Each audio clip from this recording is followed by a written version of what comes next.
Shalom, shalom. Encore la prophétesse Sarah ce matin. Je vous salue dans le nom de Jésus. Je viens ce matin parler à quelqu'un. Je viens ce matin dire à quelqu'un, je dis, mon frère et ma soeur, je vous bénis dans le nom de Jésus. Je veux vous exhorter ce matin. C'est encore la prophétesse Sarah. Quand Jésus dit les choses dans la Bible, quand la parole de Dieu a été dite pour nous, la Bible dit quoi? Que la parole de Dieu est vérité. Dieu n'est pas un homme pour reprendre ses paroles. Dieu n'est pas un menteur. Alors quand une parole vient à être dite dans la Bible, nous devons prendre la parole au sérieux. Il y a des versets que nous devons vivre, de tout petits versets que nous devons vivre, mais nous ne faisons pas. Nous prenons la parole de Dieu à la légère. Ce matin, moi, je ne te dis pas de lire toute la Bible complète. Je viens te donner une petite parole de la part du Saint-Esprit que j'ai entendue ce matin. Ce petit verset-là, tu dois la vivre. Tu dois la vivre complètement. Alors, je passe à la parole. Le livre de Jean 19, verset 30. Je lis la parole. Quand Jésus eut pris le vinaigre, il dit, « Tout est accompli. » Et baissant la tête, il rendit l'esprit. Alléluia. Je ne sais pas si tu m'entends ce matin ou tu me comprends. Peut-être que moi, je ne vais pas bien t'expliquer le verset « Tout est accompli ». Mais ce que je vais te dire ce matin, ce que je sais dans mon petit français, quand on dit « Tout est accompli », il doit y avoir un changement dans la vie de quelqu'un. Amen. Il doit y avoir un changement dans ta vie. Ta vie doit prendre une autre tournure. Tu dois vivre tes bénédictions. Donc, prends ce verset comme tu veux. Hein. Prends-le en vain. Mais moi, je te dis que c'est un verset puissant. La réalité de ce verset, tout est accompli, est vrai. C'est quelque chose de vrai. Quelque chose qui a été fait pour toi et pour moi. Jésus l'a fait réellement. Parce que Jésus est fidèle dans sa parole. S'il n'avait pas fait, il n'allait pas le dire. La Bible dit quoi? Sa parole est vérité. Tout est accompli pour toi ce matin. Mais qu'est-ce que tu dois faire? Un effort pour prendre ce qui a été accompli par Jésus sur la croix pour toi. Tu dois te lever. Ne t'assieds pas. Ne dors pas. Seulement pour vivre ce verset, tu dois te lever en action. Lève-toi et fais ce que tu as fait pour récupérer tes grâces, pour récupérer tes bénédictions, tes faveurs, pour récupérer ton travail, pour récupérer ton mariage, pour récupérer ta santé, tes finances, tout ce que tu veux dans ce monde. Alléluia. Ce n'est pas une petite affaire. On te dit que Jésus a soupiré. Il a soupiré. Et il a rendu l'esprit. Alléluia. Le but de Jésus sur la croix, c'était fini et accompli toutes choses pour toi. Lui, il a accompli sa part. Maintenant, fais pour toi. Quand vas-tu rester dans cette situation? Va au pied de Jésus et demande à Jésus de t'aider à récupérer toutes choses. Parce qu'on te dit que tout a été accompli. Lève-toi et expérimente ce matin cette parole. Expérimente le verset. Tout est accompli. Et tu ne vis pas bien ta vie. Il y a certains versets même dans la Bible que nous ne vivons pas. Mais pourquoi?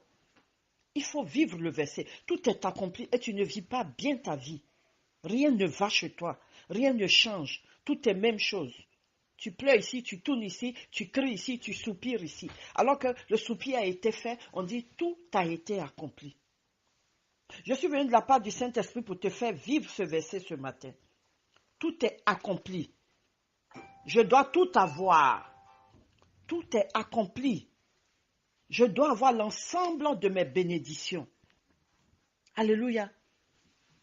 Donc, si Dieu même qui t'a créé ne tient pas ta vie, donc qui est Dieu en ce moment pour tenir ta vie, pour te mettre dans cette situation déplorable? Alléluia. Qui peut te mettre dans une humiliation telle que ça? Qui peut mettre la malédiction et la manquance en toi quand Jésus dit que tout est accompli? Alléluia. Regarde la souffrance que tu vis. Ça te plaît? Regarde ta condition de vie. Lève-toi ce matin et vis ce verset. Il est tout petit. Hein. Tout est accompli. Alléluia. Est-ce normal? Même Dieu qui t'a créé ne veut pas cette vie pour toi. Donc lève-toi ce matin. Dieu, ce que je vais te dire, Dieu a déposé en chacun de nous un dépôt de foi. Tous nous en avons. Donc lève-toi et utilise la foi que tu as pour sortir de cette situation. Parce que le Dieu qui est assis au ciel, le Jésus qui est assis à la droite du Dieu le Père, n'a jamais voulu du mal pour ses enfants. Dieu a créé toi l'homme. Dieu t'aime.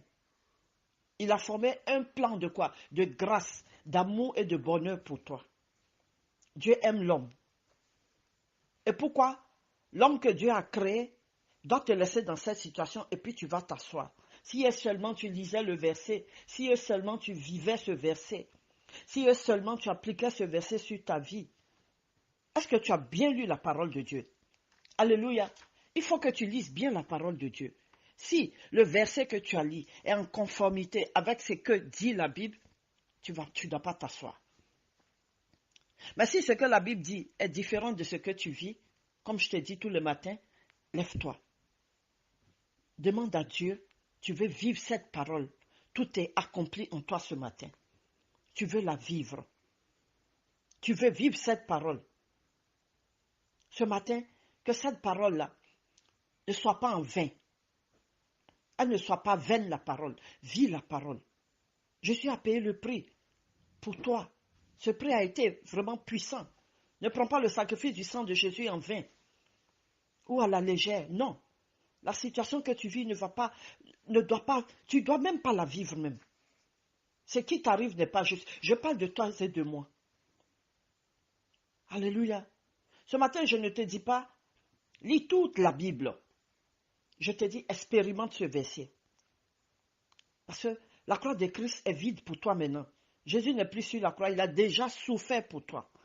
Alléluia. La Bible dit qu'il a souffert pour toi et tu dois vivre ce verset. Tu ne peux même pas réaliser ce que Jésus a payé pour toi. Il y a des gens même, ils ne comprennent même pas même ce qui est dans la parole.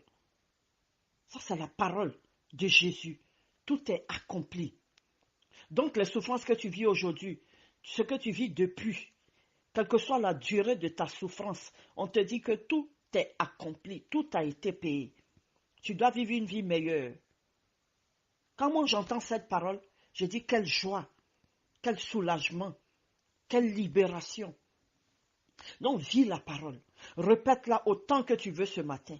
Tout est accompli par Jésus pour moi, tout est accompli. Alléluia, tout est accompli. Je dois recevoir ma guérison, tout est accompli. Alléluia. Et tu es là, assis, tu ne fais rien. Refuse ce qui t'arrive ce matin. Refuse. Tu dois vivre ce mot. Vis le mot. Et puis, écoute-moi bien. Même les choses spirituelles, Jésus a anéanti tout pouvoir des ténèbres. Pour que tu vives mieux, c'est ce qu'on nous dit. Aujourd'hui, cette parole doit s'accomplir en toi. Tout est accompli. Si tu réfléchis ça en un instant, au moment où Jésus a fait ce cri, tu ne vas pas t'asseoir. Demande au Saint-Esprit le discernement de cette parole. Pourquoi ce cri de Jésus? Pourquoi seulement cette petite parole? Tout est accompli. C'est une phrase très importante. Donc pour toi, ne la néglige pas.